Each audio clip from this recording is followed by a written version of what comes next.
And we are here at the Small Biz Matters stand with Ray Trevisan from OTG Capital. Now, you're a delegate that's come along to the show this year. Is this your first time coming to the show? Yes, it is, in fact.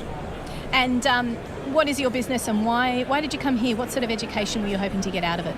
Well, I'm a newly launched fund. I provide a wholesale fund to sophisticated and wholesale investors.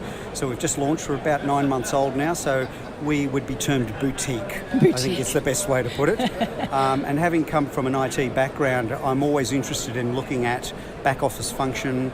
Very much, a lot of the work that we do in the investment field is around compliance, making sure that our paperwork is up to speed and we're auditable at all times, and that we adhere to the compliance regime from the ATO and ASIC in relation to KYC, know your client, AML, anti-money laundering, and also prominent persons legislation, so that we have to do background checks on all our investors, so we have to have processes in place and an IT back office that supports all of those functions and obviously makes it as easy as possible to get out there and do business and focus on the business at hand, and that's in interacting with investors, managing our funds, rather than being too focused on administrivia. So coming to a show like this is... Did you just say administrivia? Absolutely. Did you coin that phrase? No, administrivia is something from my old defence days. We coined that back in the day because it used to be called BUMF. Back in the day when it was paper-based, but administrivia is the kind of I love that term. That's kind of terminology that it's the trivia that you must deal with, and certainly in the space of a funds management environment, you've got to do this. You've got to be auditable, and you've got to be able to show a clean bill of health to the tax office and the regulator.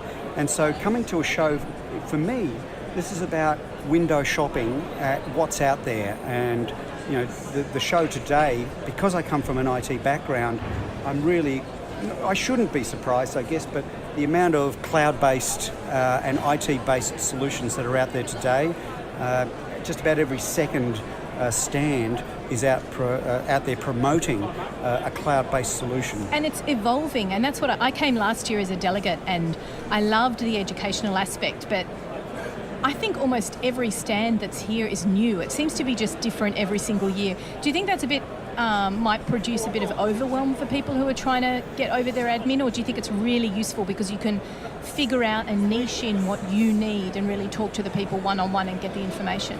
Well, I would always find it rather difficult to have the kind of in-depth discussion here at a stand to go into a needs analysis or be able to discuss at length a requirement. I think a show like this, really, you need to be able to just get a high-level view, dip your toe in the water. I mean, you've got an opportunity for people to scan your badge, and if they're up to speed, they should be back in touch with you fairly promptly to say, hi, you visited our stand, is there anything else we can help you with? So if they're doing their job from that perspective, there's no shortage of data available. I think the real challenge is to sort the wheat out from the chaff. There's so many solutions on offer. Yes, it could potentially be overwhelming, but I think you need to take one step back and say, well, why am I here? And have your shopping list ready to go. There's nothing worse for a salesperson trying to serve your needs when you don't know what your needs are.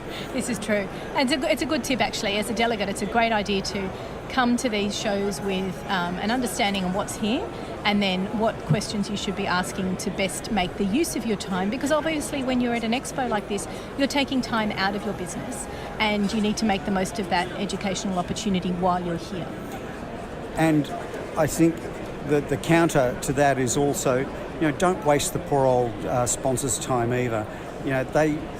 When you're on the other side of the desk and you're trying to get the best bang for your buck for investing in a show like this, you want to be able to deal with customers that know what the hell they're doing.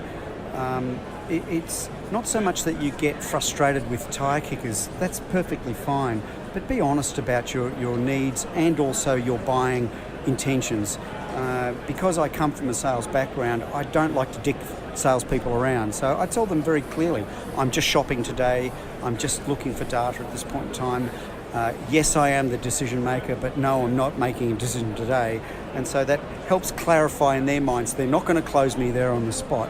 I'm simply out shopping for data, and you set the expectation, and then hopefully they will mould their pitch to you and give you what you ask for. And I think that clarity in asking good questions will give you what you need, and you go away empowered. Well, that's some great top tips from you, Ray, as a delegate here at the Accounting and Business Expo. Thank you so much for joining us on the stand. Always a pleasure, Alexi.